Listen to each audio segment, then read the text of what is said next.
Some nights divide history. March 19, 2003 was one of them. For more than a decade, Iraq had lived under sanctions, inspections, and growing international tension following the events of the early 1990s. The world had watched a fragile balance form between Baghdad and Washington, one built on diplomacy, suspicion, and unfinished conflict. By early 2003, that balance was collapsing. But on that evening, inside the city of Baghdad, life still looked ordinary. The Tigris River reflected yellow streetlights. Cafes were open. Television sets glowed in living rooms as families followed international news coverage. People had heard the warnings. They had seen foreign troops gathering near the border. They had listened to speeches filled with ultimatums. Yet until something actually happens, history feels distant. Across the ocean, cameras were preparing for a presidential address. Military units were in position. Plans that had been drafted for months were waiting for a final signal. Inside Iraq, uncertainty hung in the air, heavier than fear, but lighter than panic. Shopkeepers debated whether to open the next morning. Parents checked on their children twice before turning off the lights. They did not yet know. They were living the final quiet hours of a new chapter in Middle Eastern history. Before we continue, tell me in the comments, do you remember where you were in 2003? Did you watch the news that night? This was one of those global moments people rarely forget, because within hours, the sky over Baghdad would light up, and the region would never be the same again. Shortly before midnight in Washington, the cameras went live. The President of the United States addressed the nation. The message was firm, deliberate, and final. Diplomatic efforts had reached their limit. A military operation would begin. Across the world, millions watched in real time. In Iraq, the speech was translated almost instantly. Satellite dishes flickered as channels shifted to breaking news. In Baghdad apartments, families leaned closer to their televisions. Some had expected this moment. Others had hoped it would never arrive. The words signaled more than a military decision. They signaled the end of uncertainty. For weeks, speculation had dominated headlines, inspections, intelligence reports, international debates, Security Council meetings. Now the waiting was over. Inside military command centers, the final authorization triggered coordinated movement. Timelines activated. Airspace calculations adjusted. Communications flowed across secure channels, stretching from Washington to bases in the Gulf region. In Baghdad, the night air felt heavier. People stepped onto balconies and rooftops, looking at a sky that appeared unchanged. Cars moved through streets more slowly than usual. Some families packed small bags, unsure whether they would need them. Others chose to stay still, hoping the situation might remain contained. No one fully understood what the first hours would look like, but history had shifted. The countdown had begun. And within moments, the silence over the city would break. In the early hours of March 20th, 2003, the sky above Baghdad changed. It began not with daylight, but with flashes.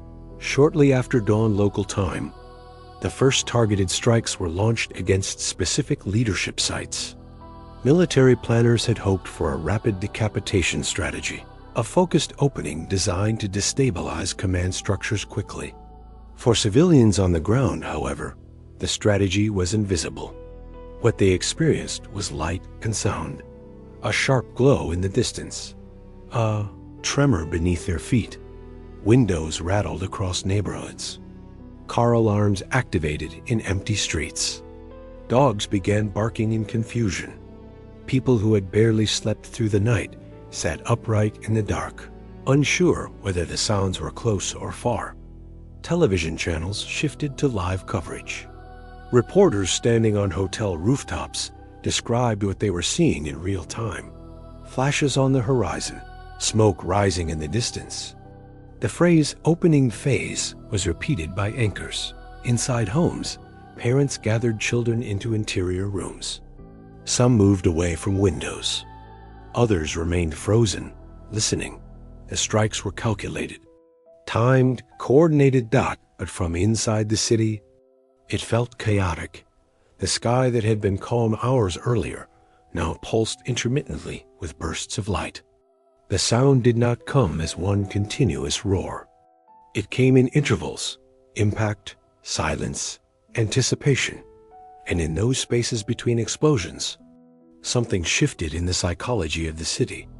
The operation was no longer theoretical. It was present. Baghdad was awake, and the night was no longer ordinary. As the first hours unfolded, sleep became impossible in Baghdad. The strikes did not fall continuously, but unpredictably. Each pause created tension. Each distant flash forced families to brace again. The rhythm of the city, normally defined by prayer calls, traffic noise, and market life, had been replaced by anticipation. Inside apartment buildings, stairwells filled with neighbors whispering. Some families gathered in lower floors, believing concrete walls offered safety. Others remained in their own rooms, radios turned low, waiting for updates. Electricity flickered in parts of the city. In some districts, power briefly failed, plunging neighborhoods into darkness, illuminated only by distant flashes. When the lights returned, televisions resumed their broadcasts, showing images of smoke rising over government buildings. Children asked questions adults struggled to answer. How long will this last? Is it near us? Are we safe? The adults did what adults always do in uncertain times. They spoke calmly even when they were not calm. They reassured without guarantees. They checked doors and windows repeatedly, as if physical locks could stop something falling from the sky. Outside, streets that had been alive hours earlier were nearly empty. Occasional vehicles moved cautiously. Military checkpoints were alert. Government loudspeakers issued instructions to remain indoors. The city was not yet destroyed, but it was suspended. Time stretched between impacts. Every sound felt amplified.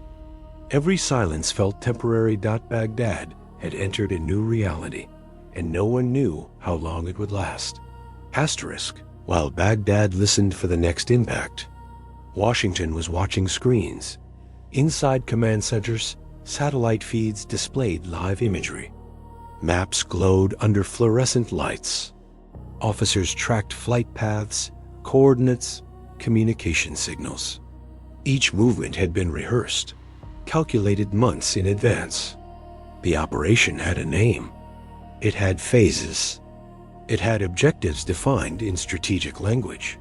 But strategy rarely captures atmosphere. For policymakers and military planners, the first hours were measured in timelines and outcomes. Reports arrived in structured formats. Confirmation messages moved through encrypted channels. Analysts assessed whether leadership targets had been successfully engaged. Across the United States, news networks ran continuous coverage.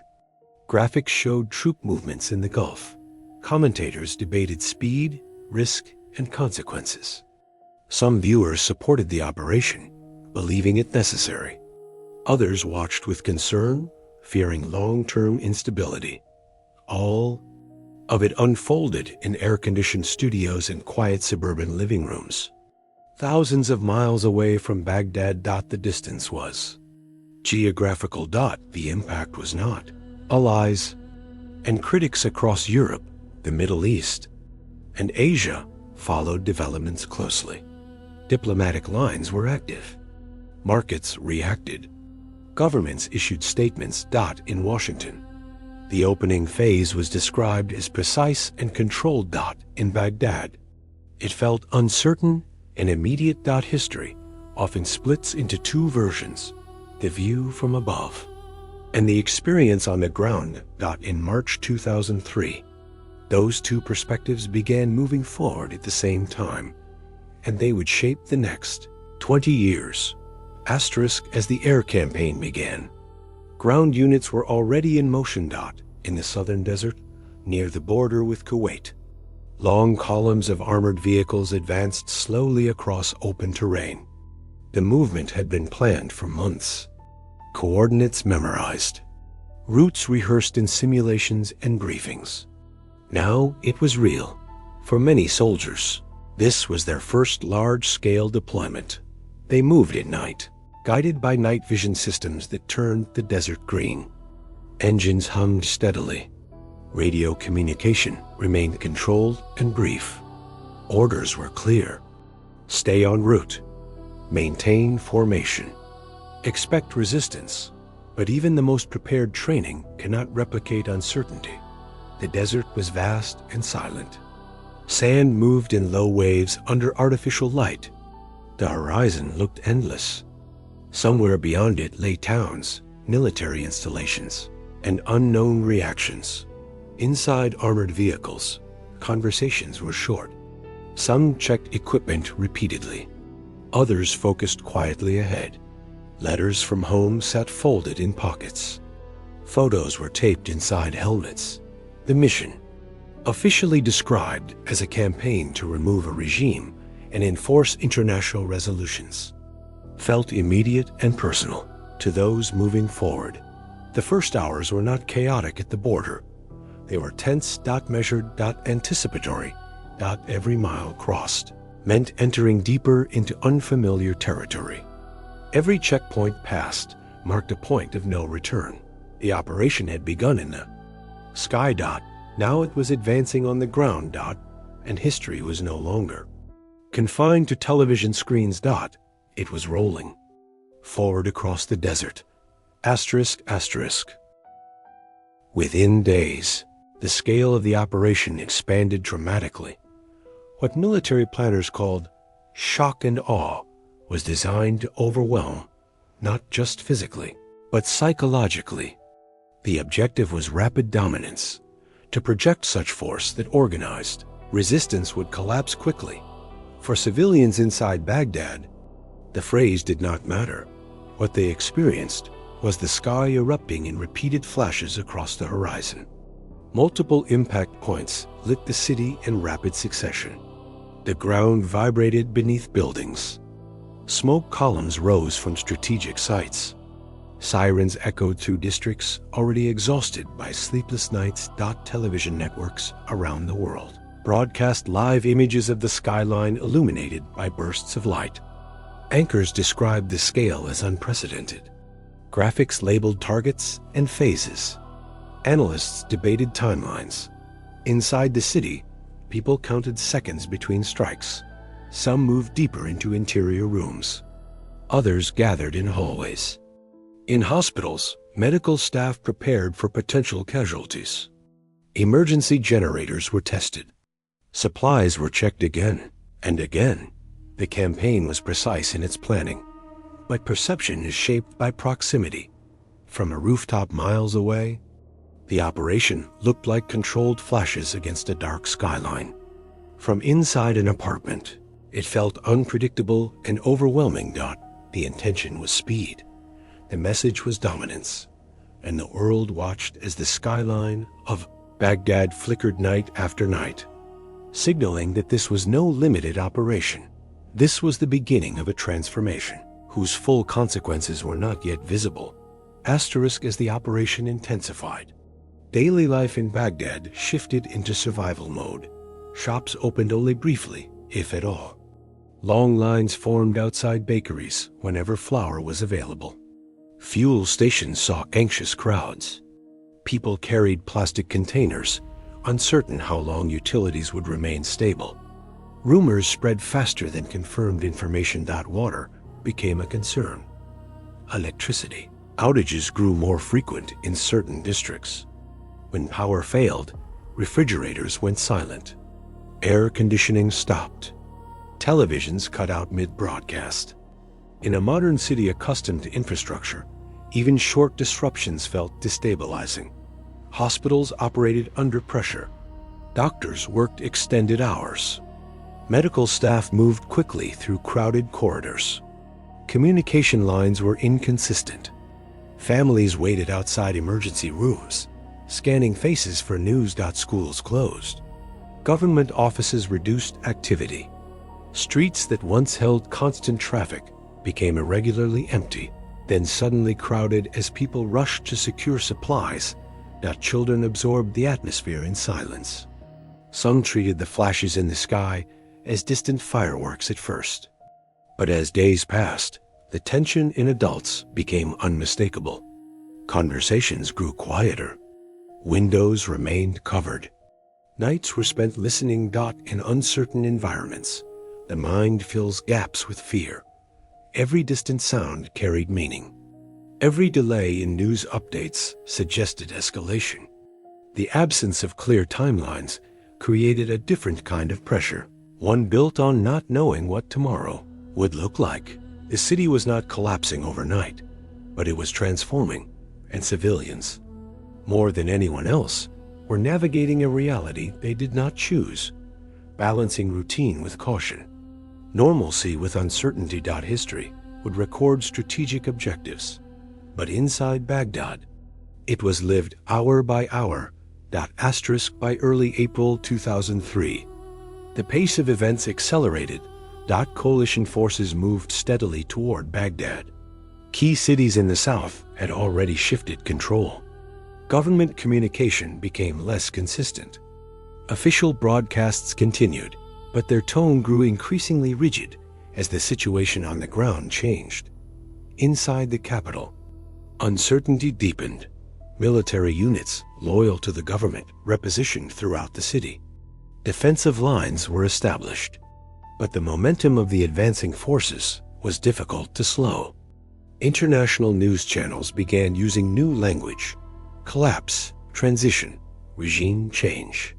For many Iraqis, the central question was not political theory. It was stability. Who would control the streets tomorrow? Would public services continue? Would banks reopen? Would salaries be paid? The structure that had governed daily life for decades was visibly weakening. Then, in the second week of April, coalition troops entered central Baghdad. Government buildings were abandoned or left partially secured. State television broadcasts abruptly stopped. Images circulated globally showing empty ministries and unguarded compounds. Power, which had once seemed absolute, appeared suddenly fragile. On April 9, 2003, a statue of Saddam Hussein in Ferdo Square was pulled down, an image broadcast worldwide. Some Iraqis watched with relief. Others watched in silence. Many simply watched, unsure what would come next. The fall of a government can happen in stages, but the moment it becomes visible, history shifts. For Iraq, that moment had arrived. The regime that had ruled since 1979 was no longer in control. And a new chapter, uncertain, complex, and far from finished, was beginning. On April 9, 2003, cameras focused on Ferdo Square in central Baghdad. The statue of Saddam Hussein stood tall above the plaza, a symbol of decades of centralized power. As coalition forces secured parts of the city, a small crowd gathered nearby. Some waved flags. Others observed cautiously from a distance. What followed became one of the most widely broadcast images of the conflict. With the assistance of a military vehicle and cables, the statue was pulled down. Dust rose as the structure hit the ground. The scene was repeated across global news networks, framed as a defining visual of change. But on the streets surrounding the square, reactions were mixed. Some citizens expressed relief, viewing the moment as the end of a long era. Others remained hesitant, uncertain whether stability would follow. Many simply watched, processing the speed at which events had unfolded over the previous weeks. Power vacuums rarely appear dramatic at first. They appear quiet. Government offices stood partially abandoned. Ministries were no longer fully staffed. Security structures that had enforced order for years were dissolving. In some areas, looting began, not organized, but spontaneous. Museums, warehouses, and public buildings were left vulnerable. The fall of a symbol does not automatically create clarity. It creates transition, and transitions are rarely predictable. For Iraq, the statue in Ferdo Square marked more than the end of a leader's image. It marked the beginning of uncertainty. The operation's first phase had concluded. The next phase, rebuilding, restructuring, redefining, was only beginning.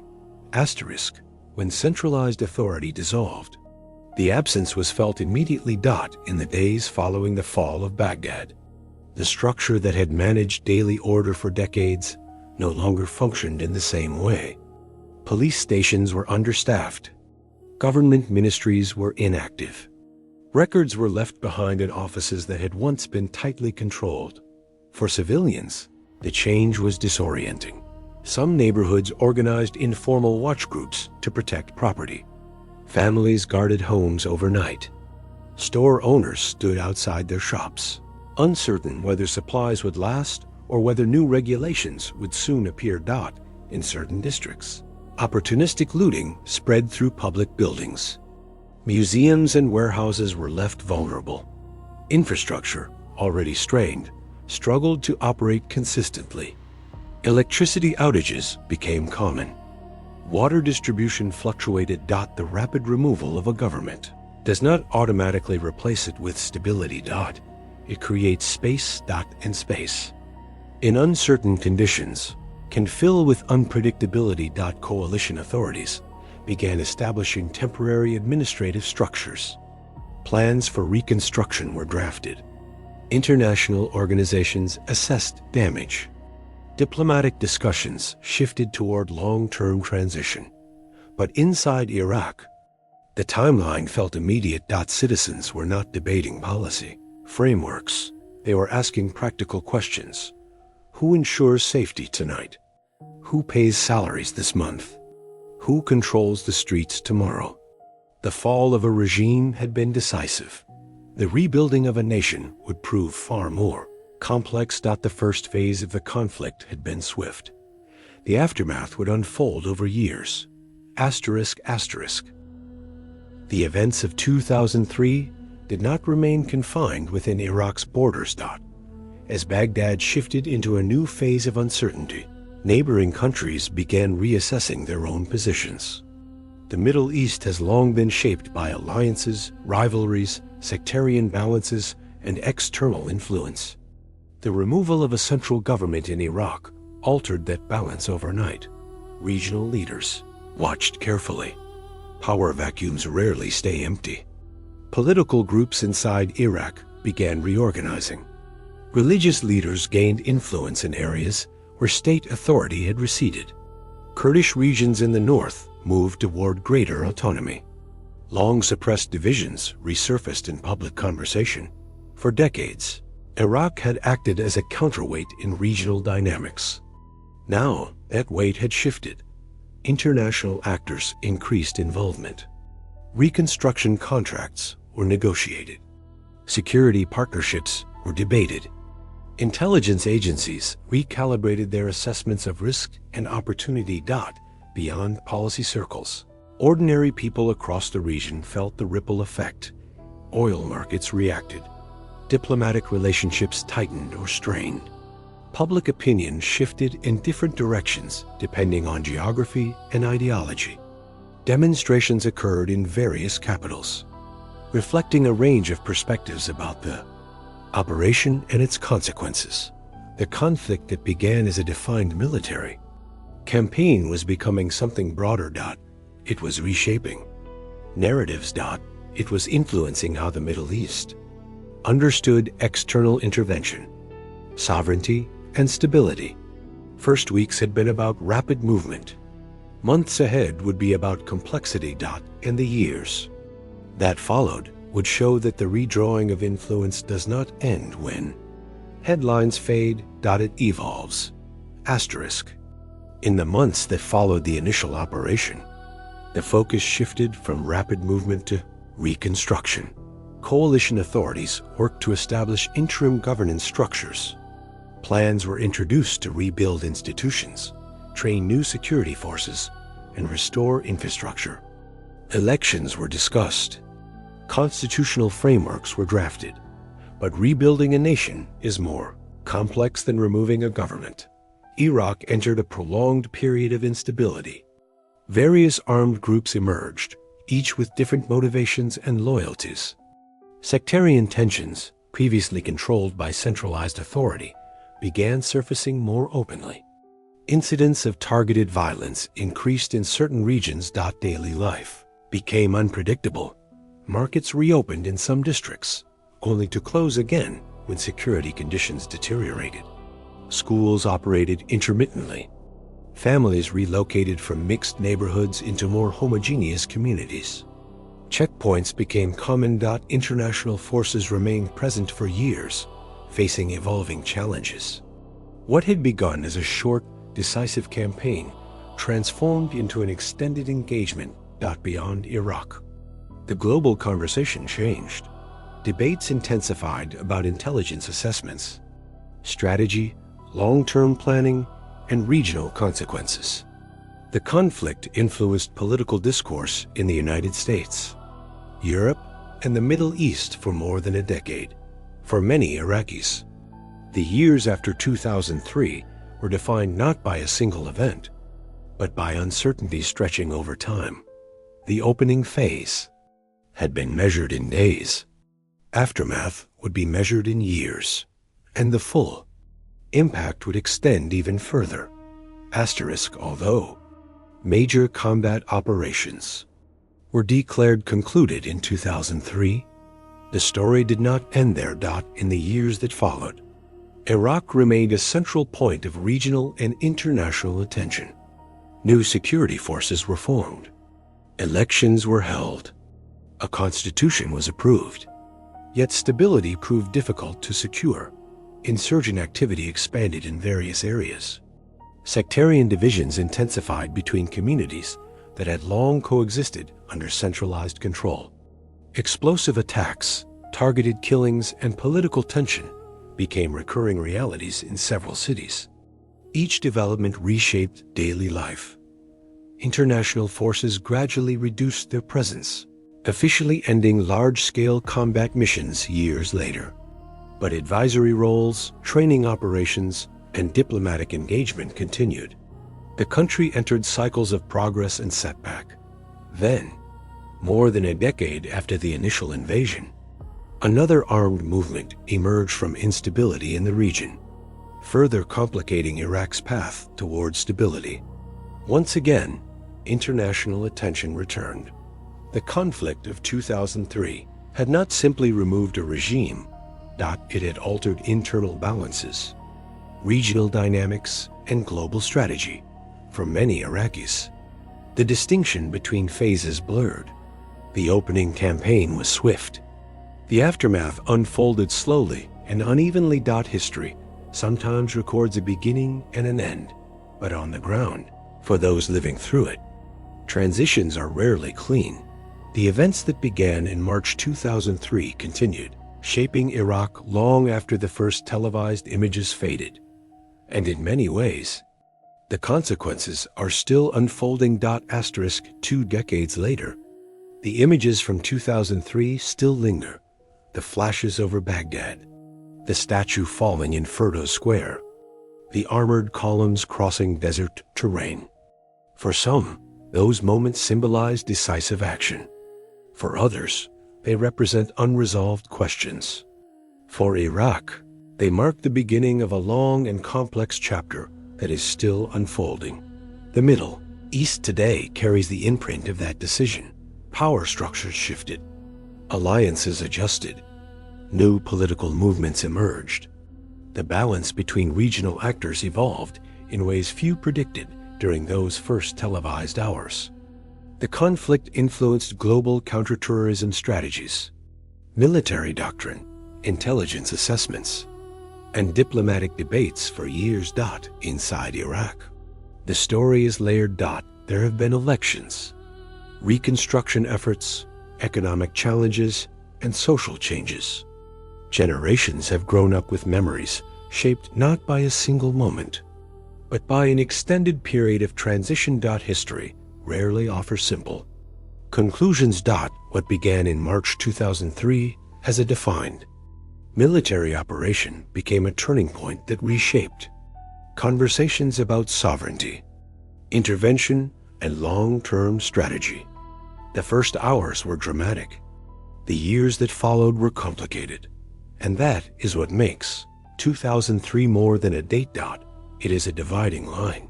If you remember those nights, tell us in the comments where you were when you first saw the news. If you're discovering this chapter for the first time, share your perspective below.